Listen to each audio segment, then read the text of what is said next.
نون کے ہوتے ہوئے پاکستان مسلم لیگ کاف کو یہ سپورٹ دینا تحریک انصاف کبھی بھی گوارا نہیں کرے گی۔ اس ساری صورتحال میں جو کھچڑیاں پک رہی ہیں وہ تمام کی تمام آج شام تک بہت زیادہ کلیئر ہو جائیں گی کہ یہ معاملہ عدالت کی طرف جائے گا یا یہ معاملہ عدم اعتماد کی طرف جائے گا یا اعتماد کے ووٹ کی طرف جائے گا یا 2 دن کے لیے بچا کر اسمبلیاں تحلیل کرنے کے فیصلے پر حتمی شکل لی جائے گی۔ اگر پنجاب میں اسمبلیاں تحلیل نہیں ہوتی اور وہ فارمولا جسے پی ڈی ایم سوچ کر بیٹھی ہوئی ہے کہ وزیر اعلیٰ یہ نہیں رہیں گے بلکہ نگراں سیٹ اپ آ جائے گا کیونکہ انہوں نے اعتماد کا ووٹ نہیں لیا اور معاملہ عدالت میں جائے گا، اس ساری صورتحال میں اگر پنجاب اسمبلی تحلیل نہیں ہوتی اور عمران خان کا فارمولا کام نہیں کرتا تو اسد عمر صاحب نے اس بات کا اعلان کر دیا کہ ہم خیبر پختونخوا کی حکومت کو بھی نہیں گرائیں گے۔ اگر وہ خیبر پختونخوا کی حکومت بھی نہیں گرتی ہے تو پھر عمران خان کا فارمولا اگلا مارچ اپریل تک چلا جائے گا، اور مارچ اپریل کا مطلب یہ ہوگا کہ اگلے الیکشن کی تاریخ کے بالکل قریب چلا جائے گا۔ اس کی وجہ یہ ہے کہ اگر اگست میں مدت ختم ہوگی موجودہ اسمبلیوں کی، اگر اگست میں اسمبلیوں کی مدت ختم ہوتی ہے اور صرف 6 مہینے کا وقت رہتا ہے اور اس صورتحال میں اگر اسمبلیاں تحلیل ہوتی ہے تو نیا الیکشن نہیں ہو سکتا۔ ابھی پی ڈی ایم کے پاس یہ سہولت موجود ہے کہ وہ نیا الیکشن کروا سکتی ہے، لیکن مارچ اپریل میں نیا الیکشن کروانا ان کے لیے ممکن نہیں ہوگا۔ یہاں تک کہ صورتحال کے بعد آئیے اب اس کے اثرات کیا مرتب ہوں گے۔ اس کے اثرات یقینی طور پر ہوں گے کہ پاکستان کی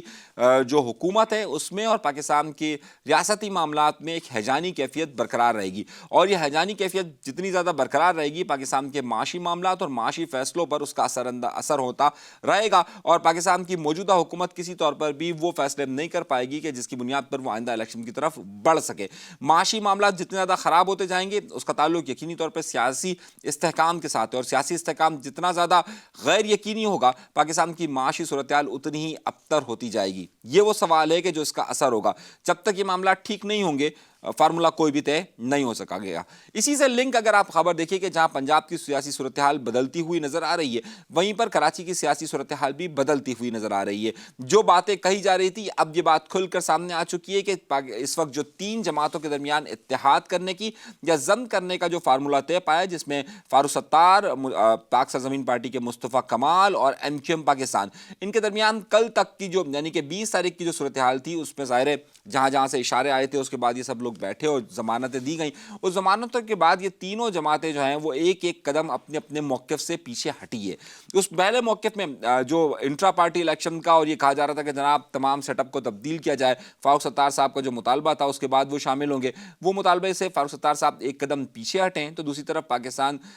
جو پی ایس پی ہے مصطفیٰ کمال صاحب بھی اپنے ایک قدم پیچھے ہٹیں، اور اس کے بعد ایم کیو ایم پاکستان بھی جو کہتی تھی کہ جناب صرف کارکنان کی حیثیت سے لایا جائے گا وہ ایک قدم پیچھے ہٹی ہے۔ اب یہ ایک ایک قدم پیچھے ہٹنے کے بعد نئے فارمولے کی طرف بڑھا جا رہا ہے، اور تینوں جو ہے وہ یہ کہہ رہے ہیں کہ یا تو ضم ہو یا پھر الائنس بنے۔ اس ساری صورتحال میں ان کا بھی جو آخری راؤنڈ ہے وہ آج رات یعنی کہ 21 تاریخ کی رات اور 22 تاریخ کے درمیان طے پا جائے گا۔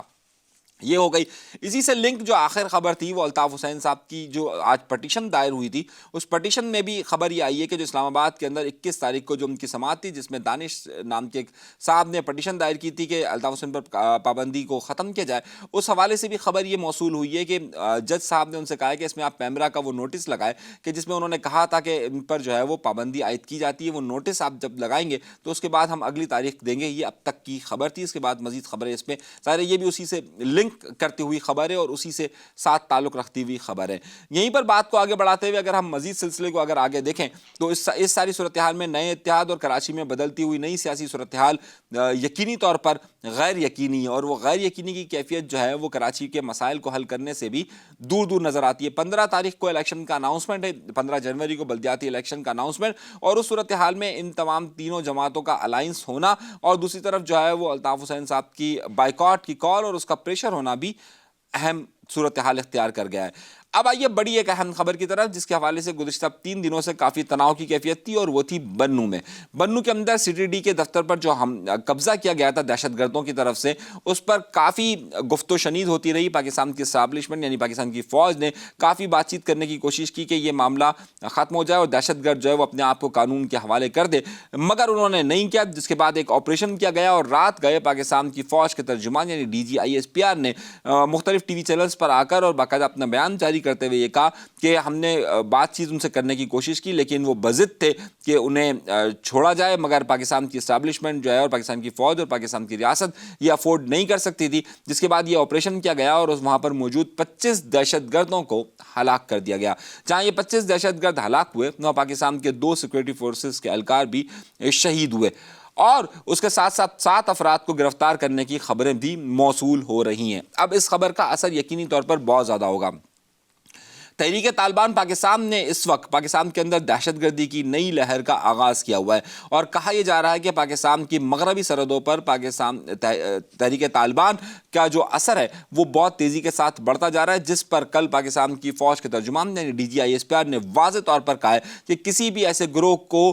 پنپنے نہیں دیا جائے گا کہ جو دہشت گردی کی کارروائیاں کر کر پاکستان کی ریاست کو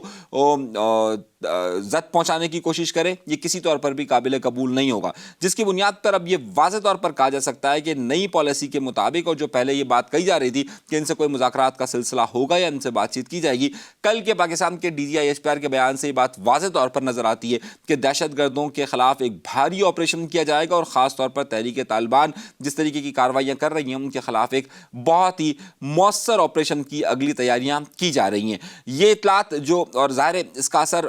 بڑھے گا، اور جو ان کے ابھی تک قدم جم چکے ہیں یا جمنے والے تھے انہیں روکنے کی ہر ممکن کوشش کی جائے گی۔ واضح ہے کہ اس حوالے سے کئی آپریشنز پہلے ہو چکے ہیں، جس میں سابقہ جو اسٹیبلشمنٹ تھی اس میں